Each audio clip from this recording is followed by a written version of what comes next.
Well, it's the beginning of September, and you know what that means. The upcoming release of the GoPro Hero 10. Bienvenue and welcome to 150 Days of Winter. Hello! 7 screws, 1 plate.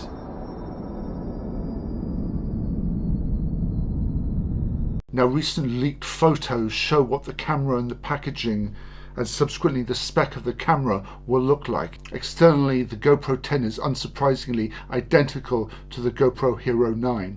This will make it compatible with GoPro 9 batteries, lens attachments, media mods and third-party cages. All the screens and buttons are identical, the only difference being a blue GoPro Hero 10 logo.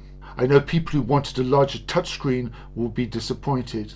I personally would have preferred the addition of a tripod screw to the bunny ears attachment. However, that does not look like that will be standard. However, it's internally where all the good stuff happens. First of all, the GP1 processor has finally been replaced after being in the past 4 generations of GoPros. This will have multiple ramifications, specifically dealing with the new sensor resolution, battery life and responsiveness of the whole camera. The new sensor will take 23 megapixel images, up from 20 megapixels in the GoPro Hero 9.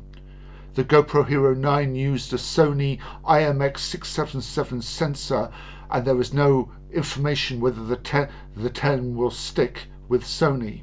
Looking at the packaging, it will record at 5.3K 60 frames a second and 4K 120 frames a second. A must for anyone wanting to shoot crisp, slow motion at 4K. At low resolution, it can shoot at 240 frames a second at 2.7K, something the previous model could only do at 1080p. There is only one big question. With these high resolutions and speeds, what the recommended SD card media spec will be. The current SanDisk media that GoPro supply as part of their bundles is not capable of recording at these higher speeds, especially if GoPro keep the high bitrate, which I'm sure that they will. After checking SanDisk's own website, they don't even appear to offer any UHS-2 V90 micro SD cards that can handle these speeds. This will unsurprisingly make things very confusing when people are swapping cards between GoPros, and I can imagine that certain frame rates might even be disabled unless a suitable card is inserted. Looking at the packaging, the Hero 10 will include GoPro's Hypersmooth 4 image stabilization, which will, quote, offer gimbal-like stabilization. However, I believe that they used that same term when referring to the Hero 9. With the higher resolution, it will probably offer more leniency when it comes to extreme horizon leveling and maybe even stabilization without the crop. Personally, these are the only 2 areas which I think can be improved. So comes the big question. Knowing these specs, is it worth upgrading?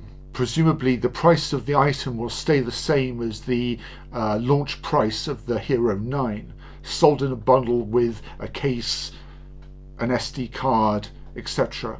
Maybe even with a discount for including a subscription to GoPro's online system. And I'm going to say, personally, for most people, I'm going to say no, it's not worth it. Okay?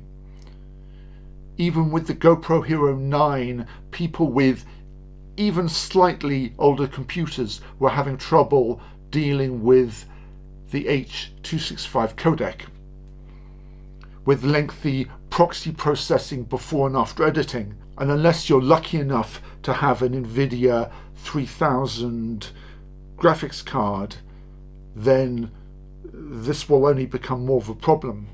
Personally, the only sub €1,000 machine that can handle this sort of H.265 are the new M1 MacBooks. Anyway, we shall see. Hopefully when the Hero 10 is released later on in September, I will have a play around with one. And of course, if you'd like to see that video, click the subscribe button down below. If you anything that I've said, leave me a comment, click the like button, and I will see you all in the next video. Ciao.